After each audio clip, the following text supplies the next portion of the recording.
8वी विषय विज्ञान धडा 15वा ध्वनी प्रस्तावना मुलांनो, ध्वनी म्हणजे आवाज हे तुम्हाला माहीत आहे. आपल्या भावना या इतरांपर्यंत पोहोचवण्यासाठी आपण ध्वनीची मदत घेतो. या पाठात आपण ध्वनीविषयी अधिक माहिती अभ्यासणार आहोत.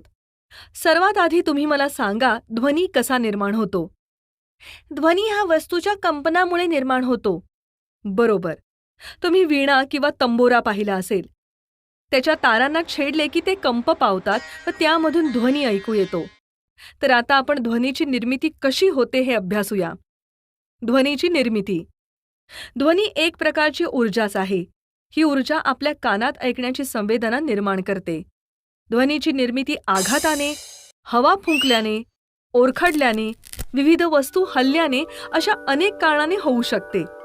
कंपन ध्वनीच्या निर्मितीस कारणीभूत ठरतात. म्हणजेच ध्वनी निर्माण होण्यासाठी एखाद्या वस्तूचे कंपन होणे गरजेचे असते. वस्तूचे कंपन होत असते तोपर्यंत आपल्याला ध्वनी ऐकू येतो. आता ही आकृती पहा. या आकृतीत दाखवल्याप्रमाणे नादकाट्याला एक आधार व दोन भुजा म्हणजेच बाजू असतात व हा नादकाटा धातूंपासून बनलेला असतो. आता आपण ध्वनी कसा निर्माण होतो ते आकृतीच्या सहाय्याने समजूया. या आकृतीत दाखवलेला नादकाटा हा स्थिर नादकाटा आहे. या नादकाट्याच्या आजूबाजूला असणाऱ्या हवेची स्थिती दाखवण्यासाठी उभ्या रेषांचा उपयोग केला आहे. उभ्या रेषांमधील अंतर हे सारखे आहे. म्हणजेच हवेतील वायूंचे रेणू एकमेकांपासून सरासरी सारख्याच अंतरांवर आहेत. म्हणून हवेचा सरासरी दाब A, B आणि C या तिन्ही ठिकाणी सारखाच आहे. आधाराची मदत घेऊन नादकाटा कडक रबरी तुकड्यावर आपटल्यावर भुजा कंप पावते. म्हणजेच त्याची मागेपुढे अशी नियतकालिक हालचाल सुरू होते. ही हालचाल होताना काय घडते ते आता आपण पाहूया. या आकृतीत पहा. या आकृतीत दाखवल्याप्रमाणे नादकाट्याच्या भुजा या एकमेकांपासून दूर गेल्या की भुजालगतची बाहेरील हवा दाबली जाते व तेथील हवेचा दाब वाढतो. आकृतीमध्ये A या ठिकाणी उच्च दाबाची स्थिती निर्माण होताना दिसत आहे. यास उच्च दाब व घनतेच्या भागाला संपीडन असे म्हणतात. संपीडन म्हणजे कणांची एकत्रित गर्दी असणारे भाग. आकृतीत दाखवल्याप्रमाणे भुजालगत असलेली बाहेरची हवा ही विरळ होत जाते व तेथील हवेचा दाब कमी होतो. तो A भागात आपल्याला दिसून येतो. या कमी दाब आणि कमी घनतेच्या भागाला विरलन असे म्हटले जाते. विरलन म्हणजे कमी दाबाचे असे भाग की जेथे कण विखुरलेले असतात, परंतु याच वेळेला आधीच्या संपीडन स्थितीतील हवेतील रेणूंनी आपली ऊर्जा पुढील भागातील रेणूंना दिल्यामुळे त्या ठिकाणाची हवा संपीडन स्थितीत जाते. ही स्थिती या आकृतीमध्ये दिसत आहे. भुजांच्या अशा सतत व अतिशय वेगाने होणाऱ्या नियतकालिक हालचालींमुळे हवेमध्ये संपीडन व विरलन यांची मालिका निर्माण होऊन ती नादकाट्यापासून दूरपर्यंत पसरत जाते. या पसरत जाणाऱ्या मालिकेलाच ध्वनी तरंग असे म्हणतात. हे ध्वनी तरंग कानावर पडले की कानातील पडदा कंपित होतो व त्यामार्फत विशिष्ट असा संदेश मेंदूपर्यंत पोहोचला जातो व आपल्याला ध्वनी ऐकू येते. बरं, आता मला सांगा की ध्वनी तरंग हवेत निर्माण झाले की हवा पुढे पुढे जाते की हवेचे रेणू जागच्या जागी पुढे मागे होत राहून फक्त संपीडन व विरलन स्थिती पुढील हवेत निर्माण होत जाते? आणि असे का होते? नाही माहीत? बरं, मीच सांगते. हवेत ध्वनी तरंग निर्माण झाल्यास हवेचे रेणू जागच्या जागी पुढे मागे होत राहून फक्त संपीडन व विरलन स्थिती पुढील हवेत निर्माण होत जाते. या स्थितीच्या वेळेस प्रयुक्त बलामुळे माध्यमात विकार निर्माण होतात व आंतरिक बल तयार होते. जर प्रयुक्त बल काढून घेतले तर आंतरिक बलामुळे ते पूर्वस्थितीत येते. नादकाटा कंप पावत नाही, त्यामुळे निर्माण होणारे व हवेवर कार्य करणारे बल नियतकालिक स्वरूपाचे असते. म्हणून हवा ही पुढे पुढे जात नाही. ध्वनी प्रसारण आणि माध्यम. मुलांनो, आता आपण ध्वनी प्रसारण आणि माध्यम यांच्यातील संबंधांविषयी माहिती अभ्यासूया. ध्वनी भौतिक वस्तूतून किंवा पदार्थातून प्रसारित होतो, त्याला माध्यम म्हणतात. यापूर्वी आपण अभ्यासले की हवा, पाणी, स्थायू यांसारख्या एखाद्या माध्यमातून लहरींच्या मार्फत ध्वनी आपल्या कानांपर्यंत पोहोचतो. मात्र ध्वनी व आपला कान यामध्ये जर माध्यमच नसेल तर आपल्या कानापर्यंत ध्वनी पोहोचणारच नाही. त्यामुळे या ठिकाणी हे लक्षात घ्यावे लागेल की ध्वनीच्या निर्मितीसाठी व प्रसारणासाठी हवेसारख्या माध्यमाची गरज असते. हे आपण एका प्रयोगाने सिद्ध करू. त्याकरिता ही आकृती पहा. या आकृतीत दाखवल्याप्रमाणे काचेची एक हंडी सपाट पृष्ठभागावर ठेवली आहे. एका नळीद्वारे ही हंडी एका निर्वात पंपाला जोडली आहे. या निर्वात पंपाच्या मदतीने या हंडीतील हवा बाहेर काढू शकतो. तसेच या हंडीमध्ये एक विद्युत घंटी आहे, ती झाकणाला जोडलेली आहे. ज्या वेळेस निर्वात पंप बंद असतो त्यावेळेस काचेच्या हंडीमध्ये हवा असते, तर तिचा आवाज हंडीच्या बाहेर ऐकू येतो. आता निर्वात पंप सुरू करूया. निर्वात पंप सुरू केल्यानंतर हंडीतील हवेचे प्रमाण कमी कमी होत जाते. तसेच विद्युत घंटीचा आवाजही कमी कमी होत जातो. मात्र निर्वात पंप बराच वेळ सुरू ठेवला तर विद्युत घंटीचा आवाज हा खूपच कमी प्रमाणात ऐकू येईल. यावरून आपल्या लक्षात येते की ध्वनीच्या निर्मितीसाठी व प्रसारणासाठी माध्यमाची गरज असते. बरं, आता मला सांगा, जर हंडीतील हवा पूर्णच बाहेर काढली तर विद्युत घंटीचा आवाज ऐकू येईल का? नाही. अगदी बरोबर. माध्यम नाही म्हणून आवाज ऐकू येणार नाही. तुम्ही नेहमी ऐकत असाल की चंद्रावर मानव राहण्याची तयारी करत आहे. अशा बातम्या नेहमी येतात. मात्र चंद्रावर जर 2 अंतराळवीर एकमेकांच्या जवळ उभे राहिले व बोलले तरी त्यांना एकमेकांचा आवाज ऐकू येणार नाही. कारण चंद्रावर हवा नाही व ध्वनीच्या प्रसारणासाठी हवा या माध्यमाची गरज असते. त्यामुळे अंतराळवीर हे भ्रमणध्वनी म्हणजेच मोबाईलसारख्या तंत्रज्ञानाची मदत घेतात व एकमेकांशी संवाद साधतात. कारण भ्रमणध्वनीमध्ये वापरण्यात येणाऱ्या विशिष्ट लहरींना प्रसारणासाठी माध्यमाची गरज नसते. मात्र हे लक्षात ठेवा की ध्वनी प्रसारण वायूपेक्षा द्रवातून तर द्रवापेक्षा स्थायूतून अधिक वेगाने होते. ध्वनी तरंगांची वारंवारिता. आता आपण ध्वनी तरंगांची वारंवारिता याविषयी माहिती घेऊ. ध्वनीचे प्रसरण हे तरंगाच्या रूपात होत असते. एक संपीडन व एक विरलन मिळून तरंगाचे एक आवर्तन तयार होते. आता ही बाजूची आकृती पहा. या आकृतीत दाखविल्याप्रमाणे कुठलीही वस्तू कंप पावल्यास हवेमध्ये ध्वनी तरंग निर्माण होतात. विरलन व संपीडन मिळून तरंगाचे एक आवर्तन तयार होते. एका सेकंदामध्ये नादकाट्याच्या बाजू या जितक्या वेळा पुढे मागे होतील तितकी आवर्तने एका सेकंदात तयार होतात. म्हणजेच एका सेकंदात हवेच्या किंवा इतर कोणत्याही माध्यमातून निर्माण होणाऱ्या एकूण आवर्तनाची संख्या म्हणजेच त्या ध्वनी तरंगाची वारंवारिता होय. ही वारंवारिता एसआय पद्धतीत हर्ट्झ या एककात मोजली जाते. म्हणजेच जर 1 सेकंदामध्ये 1 कंपन झाले तर त्या कंपनाची वारंवारिता 1 हर्ट्झ इतकी असते. उदाहरणार्थ हा नादकाटा पहा. या आकृतीतील नादकाटा हा एका सेकंदामध्ये 512 वेळा कंप पावतो. म्हणजेच या नादकाट्याच्या कंपनामुळे 512 आवर्तने तयार होतील. त्यामुळे ध्वनीची वारंवारिता ही 512 हर्ट्झ इतकी असेल. अशा प्रकारे आपल्या लक्षात येईल की एखादा नादकाटा हा किती वारंवारितेने कंप पावेल. हे त्या नादकाट्याच्या भुजांच्या आकारावर तसेच तो नादकाटा हा कोणत्या पदार्थांपासून बनलेला आहे यावर अवलंबून असते. करून पहा. आता आपण एक प्रयोग करून पाहूया. या प्रयोगासाठी काचेचे 6 ते 7 ग्लास घ्या.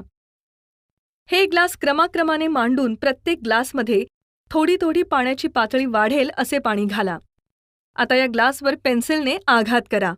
आता तुम्ही मला सांगा, प्रत्येक ग्लासवर पेन्सिलने आघात केल्यावर निर्माण होणारा ध्वनी हा सारखाच होता की वेगळा होता? वेगळा होता. बरोबर. प्रत्येक ग्लासवर आघात केल्यानंतर त्यात असलेल्या हवेच्या स्तंभामध्ये तरंग निर्माण होतात व हवेच्या उंचीनुसार या तरंगांची वारंवारिता बदलते. प्रत्येक ग्लासमध्ये पाण्याची पातळी वेगवेगळी असते. त्यामुळे तो ग्लास कंप पावल्यावर निर्माण होणाऱ्या ध्वनीची वारंवारिता ही विशिष्ट असते. त्यामुळे त्यापासून निर्माण होणारा ध्वनीही वेगवेगळा असतो. ध्वनीची वारंवारिता याचा काही संबंध दिसतो का?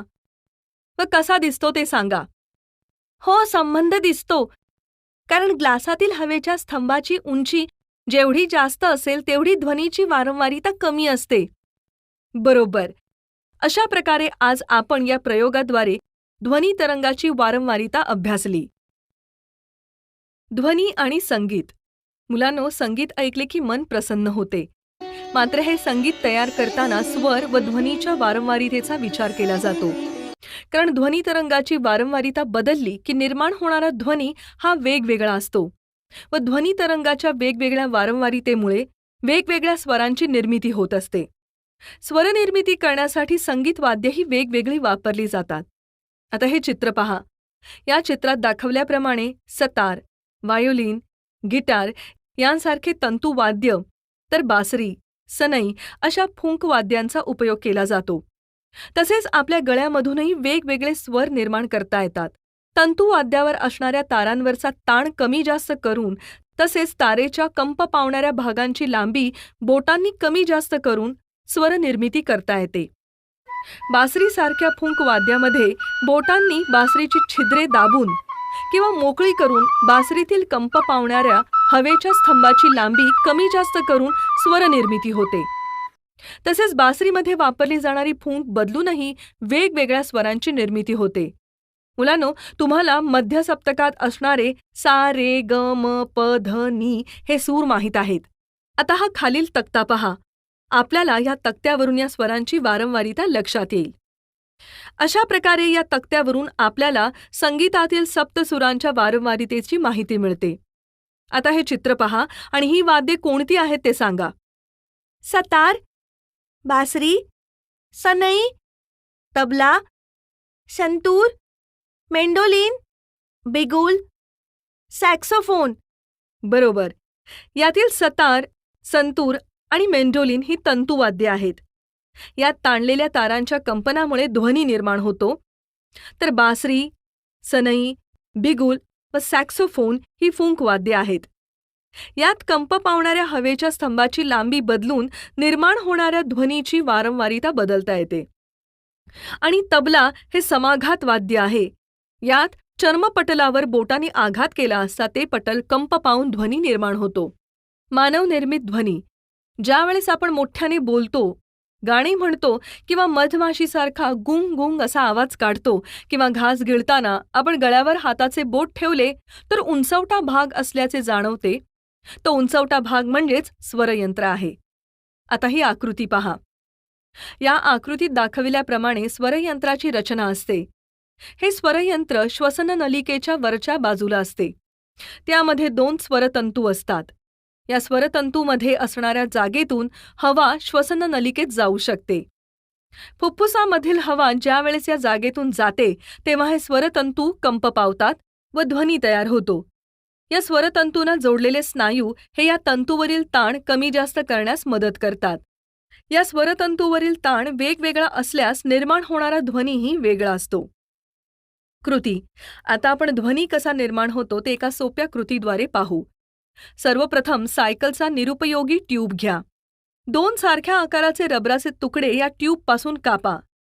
त्यानंतर दोन्ही तुकडे एकमेकांवर ठेवा व त्यांची दोन्ही टोके विरुद्ध बाजूला ताणा व त्यांच्यामध्ये असलेल्या जागेतून मोठ्याने फुंक मारा. आता सांगा, ही कृती करताना तुमच्या काय लक्षात आले?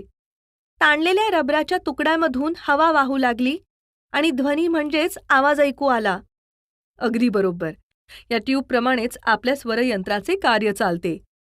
हे लक्षात ठेवा की पुरुषांमध्ये स्वरतंतू हे 20 mm इतके लांब तर स्त्रियांमध्ये 15 mm इतके लांब, तर लहान मुलांमध्ये तर हे स्वरतंतू अजूनही लहान लहान असतात. त्यामुळे पुरुष, स्त्रिया व लहान मुले यांचा आवाज वेगवेगळ्या पट्टीचा असल्याचे जाणवते. बरं, आता सांगा की कुत्र्याच्या भुंकण्याचा भो भो असा आवाज व मांजरीचा म्याव म्याव असे 2 वेगवेगळे आवाज काढल्यास स्वरतंतूवर पडत असलेला ताण बदलतो. हे तुम्हाला जाणवते का? हो, जाणवते. बरोबर. असे 2 वेगवेगळे आवाज काढले की स्वरतंतूंवर ताण पडत असतो. ध्वनिक्षेपकापासून ध्वनी निर्मिती. तुम्ही टीव्ही, टेप रेकॉर्डर, संगणक यांच्यामधून निघणारा आवाज ऐकला असेल. हा आवाज कशामुळे येतो? लाऊडस्पीकरमुळे. अगदी बरोबर.